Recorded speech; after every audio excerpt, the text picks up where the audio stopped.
അങ്ങനെ big boss വീട്ടിലേക്ക് എവിക്റ്റായി പോയ ഓരോ കണ്ടസ്റ്റന്റ്സും വന്നു തുടങ്ങിയിരിക്കുകയാണ്. ആദ്യമായി വന്നിരിക്കുന്നത് ജാൻമണിയാണ്. അപ്പൊ ലൈവില് നമുക്ക് കാണാൻ സാധിക്കുന്നത് ജാൻമണി ബിഗ് ബോസ് ഹൌസിലേക്ക് എത്തിയിരിക്കുകയാണ്. ഒരു അലമാര കൊണ്ടുവച്ചിട്ടുണ്ടായിരുന്നു. ശ്രീതുവാണ് ആദ്യം ചെന്ന് അലമാര പോയി ഓപ്പൺ ചെയ്ത് നോക്കുന്നത്. അലമാരയ്ക്കുള്ളിൽ ഉണ്ടായിരുന്നത് ജാൻമണിയാണ്. എല്ലാവരെയും കണ്ട സന്തോഷത്തിൽ ശ്രീതുവിനെയും ജിൻഡോയും ജാസ്മിനെയും ഋഷിയും അഭിഷേകിനെ എല്ലാവരെയും ജാൻമണി കെട്ടിപ്പിടിക്കുന്നുണ്ട്. ജാൻമണിയെ അങ്ങോട്ട് ചെന്ന് ഹഗ് ചെയ്യാൻ പോയിട്ട് പോലും അർജുനെ മാത്രം അവോയ്ഡ് ചെയ്യുന്ന ജാൻമണിയാണ് നമുക്ക് ലൈവില് കാണാൻ സാധിച്ചത്.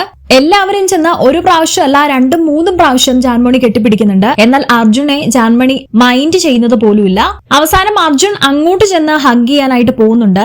അപ്പോഴും ജാൻമണി ഹഗ് ചെയ്ത ശ്രീതുവിനെ തന്നെ വീണ്ടും ഹഗ് ചെയ്യുന്നു. അർജുന്റെ ഫേസിലോട്ട് പോലും നോക്കുന്നു പോലുമില്ല. ഏതായാലും അർജുന് കാര്യം മനസ്സിലായി. ജാൻമണി അർജുനെ അവോയ്ഡ് ചെയ്യാന്ന് മനസ്സിലായി. എന്നിട്ടും ജാൻമണിയോട് സംസാരിക്കുമ്പോൾ കൂടെ തന്നെ അർജുൻ നിൽക്കുന്നുണ്ട്.